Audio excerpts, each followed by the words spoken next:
Got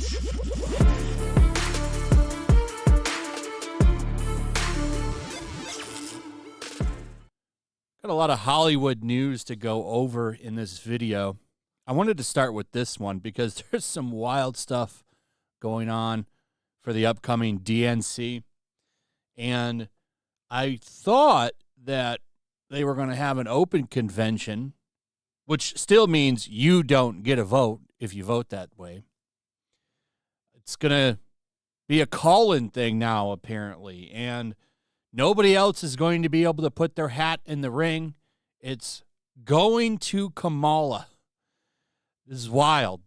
So they're just throwing it right to her. It's insane. I thought for sure people would be able to make the case and put their hat in the ring, but no, they're going with her. Already some cringy stuff out there. I'm with Cam was one of them. Mark Hamill, of course, going wild, but not everybody is happy about this. There's a producer from House of Cards, I guess is the appropriate person to talk about this. That show was so good until Kevin Spacey got canceled, and then the show went to shit. And I guess deservedly so. Kevin Spacey, kind of a shady guy, but anyway, let's talk about what's going on. So apparently not a lot of people happy. There are some people, of course, are going to do whatever they're told, like Mark Ruffalo. But some people over there in the land of Hollywood aren't happy about what's going on with Kamala.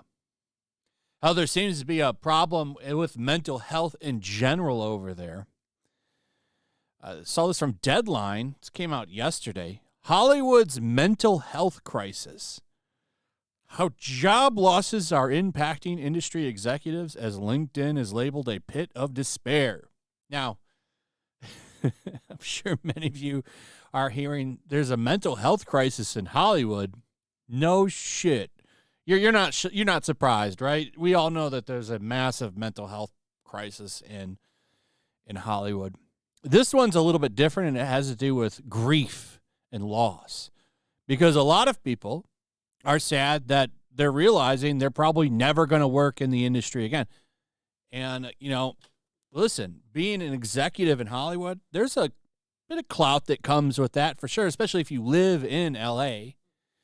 But, as the industry shrinks, more and more people lose their jobs, and the amount of work versus people that are looking for a job is getting smaller and smaller. So there's too many people looking for the same job, and a lot of them, one guy had like 20 years of experience in here, and they're all upset.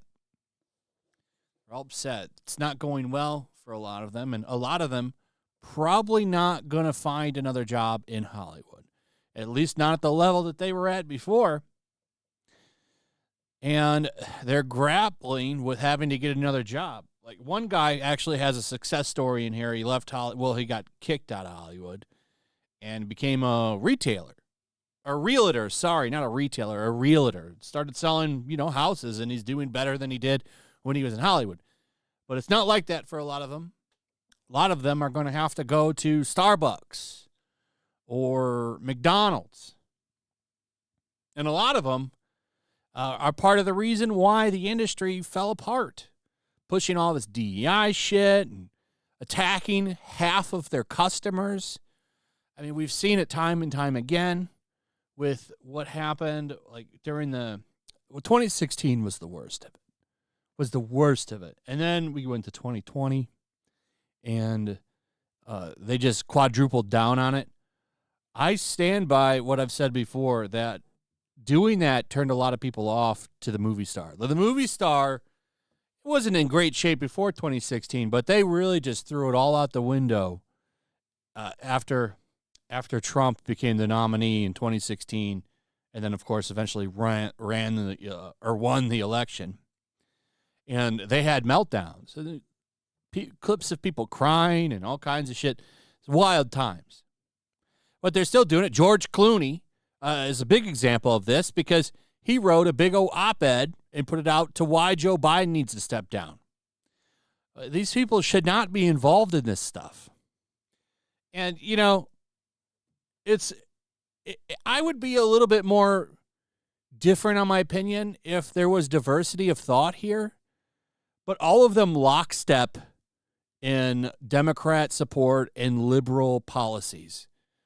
If you see anybody supporting Trump or Republicans or conservative policies, they're usually old enough to retire and not care because they have their FU money already, or there's somebody that is pretty much, frankly, been blacklisted. I mean, look what happened with Gina Carano.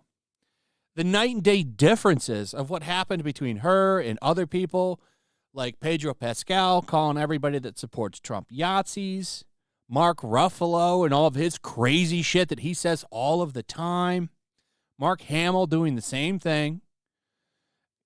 They don't do anything to them. But Gina Carano, she's got to file a lawsuit because of this.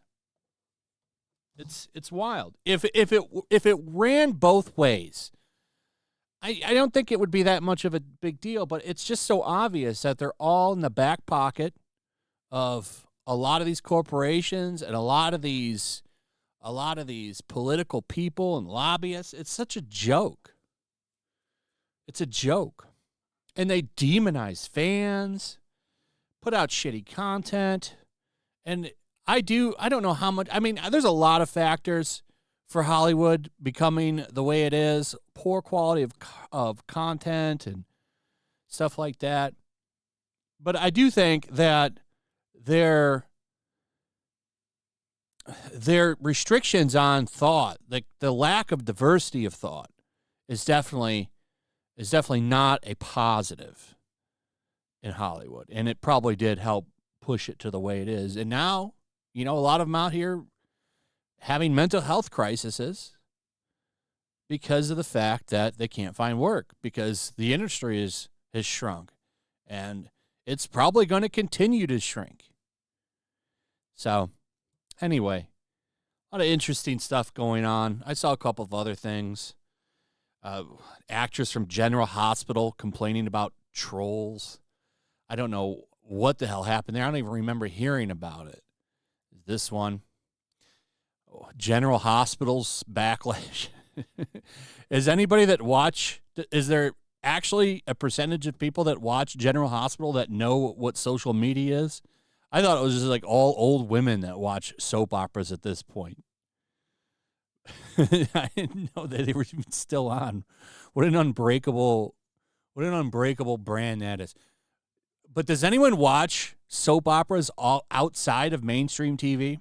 That's an interesting question. Like, what's the streaming percentage on that? So if it's only just regular TV people that watch this, like that, it is a really older crowd. But what did she do that caused so much controversy? This isn't even that long ago that apparently this happened. It like half a year ago or something. So I don't know. I'd be interested in hearing in the comments if anybody knows about this. I was almost going to include this story, but I don't know. I couldn't find enough to really make a comment on it. Seems like she just wants to talk about how she was a victim of online trolling. Says a lot of things happened and doesn't show any receipts, which is the typical thing that we see a lot.